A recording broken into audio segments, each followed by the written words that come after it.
अंतरिक्ष की दुनिया तमाम तरह के रहस्यों से भरी हुई है।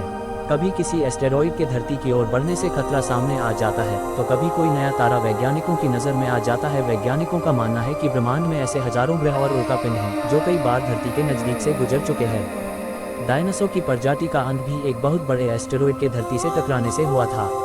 भविष्य में ऐसे खतरों से बचने के लिए नासा ने डर्ट यानी double asteroid redirection test mission शुरू किया है, ताकि यह पता किया जा सके कि अगर कोई एस्टेरॉइड धरती की ओर बढ़ता है तो क्या उसे नष्ट करने के लिए यह तकनीक काम आएगी या नहीं। इस मिशन में अमेरिका की अंतरिक्ष एजेंसी नासा जानबूझकर अपने डार्ट अंतरिक्ष यान की एक उल्कापिंड से टक्कर कराने जा रही है। यह कोई पुराना अंतरिक्ष यान नहीं है जिसकी उम्र और कार्य क्षमता कम हो गई है, बल्कि इस अंतरिक्ष यान को क्रैश होने के लिए ही तैयार किया गया है। अंतरिक्ष यान डिमोर्फोस नाम के एक छोटे से उल्कापिंड से टकराने वाला है। यह एक बड़े उल्कापिंड डिडीमोस की परिक्रमा कर रहा है। डार्ट से टकराने वाले उल्कापिंड की लंबाई करीब 169 मीटर है। वैज्ञानिकों को उम्मीद है कि इस टक्कर से उल्कापिंड की गति और दिशा दोनों में बदलाव आएगा। हालांकि इस उल्कापिंड से हमारी धरती को कोई खतरा नहीं है। एलन मस्क की स्पेसएक्स कंपनी इस मिशन में नासा का साथ दे रही है। डार्ट मिशन का उद्देश्य धरती की ओर आ रहे एस्टेरॉइड से अंतरिक्ष यान को टकराकर उनकी दिशा में बदलाव करना है, ताकि वह धरती के बगल से निकल जाए।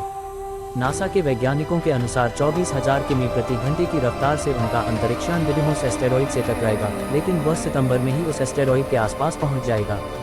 इससे उस एस्टेरॉइड की गति और टकराव के बाद के खतरे का आकलन किया जाएगा।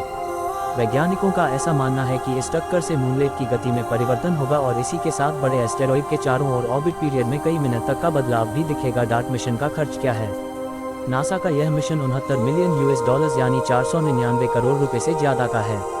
सितंबर और अक्टूबर के महीने में डिडीमोस और डाइमोर्फोस दोनों एस्टेरॉइड धरती से 10 करोड़ किलोमीटर की दूरी पर होंगे। अंतरिक्ष यान और दोनों एस्टेरॉइड्स की टक्कर पर नासा के अलावा John Hopkins applied physics laboratory, planetary missions program office, Marshall space flight center और नासा का प्लेनेटरी डिफेंस कोऑर्डिनेशन ऑफिस नजर रखेगा। डार्ट मिशन कब शुरू होगा? नासा का डार्ट मिशन 24 नवंबर 2021 से 15 फरवरी 2022 के बीच पूरा किया जाएगा।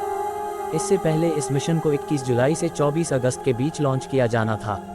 इस स्पेस एक्स फाल्कन 9 रॉकेट से स्थानीय समय के अनुसार 23 नवंबर को रात 10:20 बजे कैलिफोर्निया के वंदेनबर्ग स्पेस फोर्स बेस से लॉन्च किया जाएगा। डिडीमोस क्या है? डिडीमोस बाइनरी एस्टेरॉइड सिस्टम में 2 एस्टेरॉइड हैं।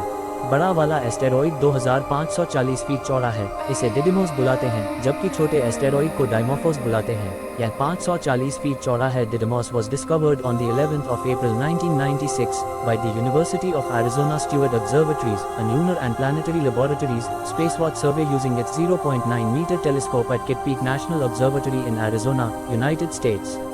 What is LICIACube? Light Italian CubeSat for imaging of asteroids as a 6-unit CubeSat of the Italian Space Agency.